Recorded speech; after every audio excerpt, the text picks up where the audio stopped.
ವೀಕ್ಷಕರೇ 9 ಗಂಟೆಯ ಮಹಾ ಎಕ್ಸ್ಕ್ಲೂಸಿವ್ ನೊಂದಿಗೆ ನಾವು ನಿಮ್ಮ ಮುಂದೆ ಬಂದಿದ್ದೀವಿ. ಕಾಡಿನ ನಡುವೆ ಶವಗಳ ಹುಡುಕಾಟ ಮುಂದುವರೆದಿದೆ. ಹೂತಿಟ್ಟಿದ್ದೀನಿ ಅಂತ ಹೇಳಿರೋ ಸ್ಥಳದಲ್ಲಿ ಅನಾಮಿಕ ದೂರುದಾರ ಗುರುತು ಮಾಡ್ತಾನೆ ಇದ್ದಾನೆ. ಧರ್ಮಸ್ಥಳದ ಕಾಡುಗಳಲ್ಲಿ ಈಗ ಎಲ್ಲಂದರಲ್ಲಿ ನಂಬರ್ ಪ್ಲೇಟ್ಗಳು ತಲೆ ಎತ್ತಿ ನಿಂತಿವೆ. ಅನಾಮಿಕ ನೀಡಿದ ದೂರಿನ ಮೇಲೆ ಹೆಣಗಳನ್ನ ಹೂತಿಟ್ಟ ಜಾಗಗಳನ್ನ ಗುರುತಿಸುವ ಕಾರ್ಯ ನಡೆದಿದೆ. ನಿನ್ನೆ 13 ಜಾಗಗಳನ್ನ ಗುರುತಿಸಲಾಯಿತು. ಇವತ್ತು ಕೂಡ ಈ ಸ್ಥಳ ಮಹಜರು ಮುಂದುವರಿಯುತ್ತೆ. ಹಾಗಾದ್ರೆ ಗುರುತಿಸಿದ ಸ್ಥಳದಲ್ಲಿ ಯಾವ ರೀತಿಯ ಸ್ಥಳ ಮಹಜರಾಗತ್ತೆ, ಯಾವಾಗ ಅಲ್ಲಿನ ಸ್ಥಳದ ಪರಿಶೀಲನೆಯಾಗತ್ತೆ ಅನ್ನೋದು ಈಗಿರೋ ಕುತೂಹಲ. ಧರ್ಮಸ್ಥಳ ಶವ ರಹಸ್ಯ ಇಂದೇ ಬಿಗ್ ಡೇ. ಸಮಾಧಿ ಅಗೆದು ಶವ ಹೊರತೆಗೆಯುತ್ತಾ ಎಸ್ಐಟಿ. ಶವ ರಹಸ್ಯ ಕೆದಕೋದಕ್ಕೆ ಇವತ್ತಿನ ಬೆಳವಣಿಗೆಗಳು ಏನೇನಿರುತ್ತೆ, ಮತ್ತಷ್ಟು ಜಾಗ ತೋರಿಸ್ತೀನಿ ಅಂತ ಅನಾಮಿಕ ಹೇಳಿದ್ದಾನೆ. ಇವತ್ತು ಆ ಜಾಗಗಳನ್ನು ಸೀಲ್ ಮಾಡುತ್ತೆ ಎಸ್ಐಟಿ. ಸೀಲ್ ಮಾಡಿದ ಜಾಗದಲ್ಲಿ ಸಮಾಧಿ ಅಗೆಯುವ ಪ್ರಕ್ರಿಯೆ ನಡೆಯುತ್ತೆ. ಹಾಗಾದ್ರೆ ಸಮಾಧಿ ಅಗೆಯುವ ಕಾರ್ಯ ಹೇಗೆ ನಡೆಯುತ್ತೆ? ಸಮಾಧಿ ಅಗೆಯೋದಕ್ಕೂ ಮುನ್ನ ಹಲವು ಪ್ರಕ್ರಿಯೆಗಳಿರುತ್ತವೆ. ವೈಜ್ಞಾನಿಕ ವಿಧಿವಿಧಾನಗಳ ಮೂಲಕ ಶವ ತೆಗೆಯುವ ಪ್ರಕ್ರಿಯೆ ನಡೆಯುತ್ತೆ. ಇಲ್ಲಿವರೆಗೆ ಈತ 13 ಜಾಗಗಳನ್ನ ಗುರುತಿಸಿದಾನೆ. ಬರೀ ಇಷ್ಟೇ ಅಲ್ಲ, ಇನ್ನೂ ನಾನು ಗುರುತಿಸೋ ಜಾಗಗಳು ಬಾಕಿ ಇದೆ ಅಂತ ಈತ ಹೇಳಿದಾನೆ. ಹಾಗಾಗಿ ಇವತ್ತು ಕೂಡ ಸ್ಥಳ ಮಹಜರು ಮುಂದುವರಿಯುತ್ತೆ. ಹಾಗಾದ್ರೆ ಒಂದು ಕಡೆ ಶವ ತೆಗಿಬೇಕು ಅಂದ್ರೆ ಏನೆಲ್ಲ ಪ್ರಕ್ರಿಯೆ ಇರುತ್ತೆ, ಏನೆಲ್ಲ ಪರ್ಮಿಷನ್ಸ್ ಇರುತ್ತೆ, ಈ ಮಹಾ ಎಕ್ಸ್ಕ್ಲೂಸಿವ್ ನಲ್ಲಿ ಮಾಹಿತಿ ನೀಡ್ತಾ ಹೋಗ್ತೀವಿ. ಇಡೀ ರಾಜ್ಯ ಮಾತ್ರ ಅಲ್ಲ, ದೇಶದಾದ್ಯಂತ ಸುದ್ದಿಯಾಗಿರೋ ಧರ್ಮಸ್ಥಳ ಬುರುಡೆ ರಹಸ್ಯ ಮತ್ತೊಂದು ಹಂತಕ್ಕೆ ಹೋಗಿದೆ. ನಿನ್ನೆ ಅನಾಮಿಕ 13 ಜಾಗಗಳನ್ನ ಗುರುತಿಸಿದ್ದಾನೆ.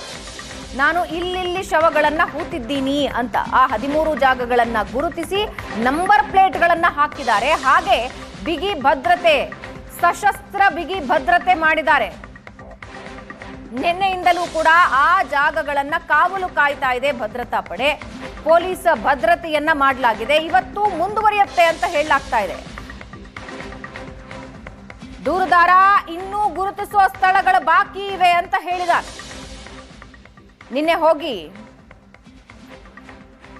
ನೇತ್ರಾವತಿಯ ಸ್ನಾನಘಟ್ಟದ ಜಾಗದಲ್ಲಿ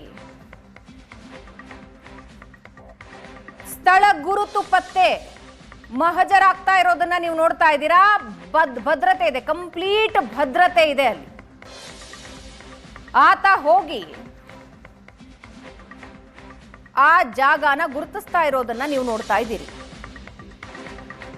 ಒಟ್ಟು 13 ಜಾಗಗಳನ್ನ ಆತ ಕಂಡು ಹಿಡಿದಿದ್ದಾನೆ.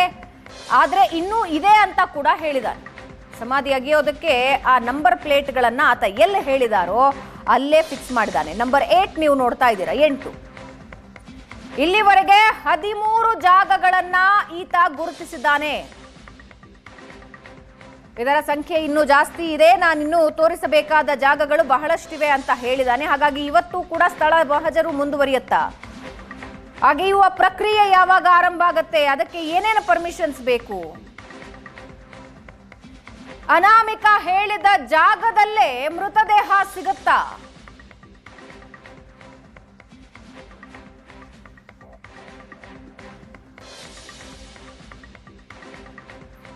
ಅನಾಮಿಕ ಹೇಳಿದ ಜಾಗದಲ್ಲೇ ಮೃತದೇಹ ಸಿಗುತ್ತಾ, ಸಮಾಧಿ ಅಗೆಯುವ ವೇಳೆ 10 ಕಾನೂನಿನ ನಿಯಮ ಪಾಲಿಸಬೇಕಾಗತ್ತೆ. ಫಾರೆನ್ಸಿಕ್ಸ್ ಎಕ್ಸ್ಪರ್ಟ್ ಅಲ್ಲಿ ಇರಬೇಕಾಗತ್ತೆ. ಮೆಡಿಕೋ ಲೀಗಲ್ ಆಫೀಸರ್ ಉಪಸ್ಥಿತರಿರಬೇಕು. ಮ್ಯಾಜಿಸ್ಟ್ರೇಟ್ ಸಮ್ಮುಖದಲ್ಲಿ ಪ್ರಕ್ರಿಯೆ ನಡೆಯುತ್ತೆ. ಎಲುಬುಗಳ ಪರೀಕ್ಷೆಗೆ ಸಮಕ್ಷಮವೇ ಸಮಾಧಿಯನ್ನ ಅಗೆಯಲಾಗತ್ತೆ. ಮಣ್ಣಿನ ಮೇಲೆ ಒಳಗಿನ ಪದರಗಳನ್ನ ತೆಗೆದು ಮ್ಯಾಪಿಂಗ್ ಮಾಡಲಾಗತ್ತೆ. ಅಂದ್ರೆ ಯಾವಾಗ ಅಗೆಯಲಾಗಿತ್ತು ಅನ್ನೋದರ ವರದಿಯನ್ನ ಪಡ್ಕೊಳ್ಳೋದಕ್ಕೆ. ಶವ ಅಸ್ಥಿಪಂಜರದ ಭಾಗದ ಸ್ಥಿತಿ, ಸ್ಥಳದ ಗಾತ್ರ, ಒಂದು ಶವ ಹೊರತೆಗೆಯೋದಕ್ಕೆ 2 ರಿಂದ 3 ಗಂಟೆ ಬೇಕಾಗತ್ತೆ.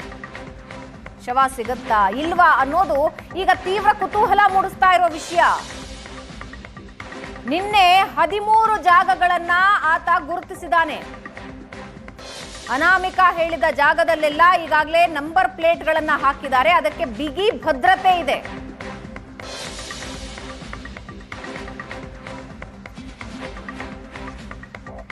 FSL ಎಕ್ಸ್ಪರ್ಟ್ ಅಲ್ಲಿರಬೇಕು, ಮೆಡಿಕೋ ಲೀಗಲ್ ಆಫೀಸರ್ ಅಲ್ಲಿರಬೇಕು. ಮ್ಯಾಜಿಸ್ಟ್ರೇಟ್ ಸಮ್ಮುಖದಲ್ಲೇ ಈ ಪ್ರಕ್ರಿಯೆ ನಡೆಯುತ್ತೆ. ಮಣ್ಣಿನ ಮೇಲ್ಪದರ ಒಳಪದರ ತೆಗೆದು ಮ್ಯಾಪಿಂಗ್ಗೆ ಕಳಿಸ್ತಾರೆ. ಒಂದು ಕಡೆ ಅಗೆದು ಅಲ್ಲಿ ಶವ ಸಿಕ್ಕಿದ್ದೇ ಆದಲ್ಲಿ ಅದನ್ನ ಮೇಲಕ್ಕೆ ತೆಗೆದು ಸೆಕ್ಯೂರ್ ಮಾಡೋದಕ್ಕೆ 2 ರಿಂದ 3 ಗಂಟೆಗಳ ಕಾಲ ಬೇಕಾಗುತ್ತೆ ಅನ್ನೋದು ಸದ್ಯಕ್ಕೆ ಇರೋ ಮಾಹಿತಿ.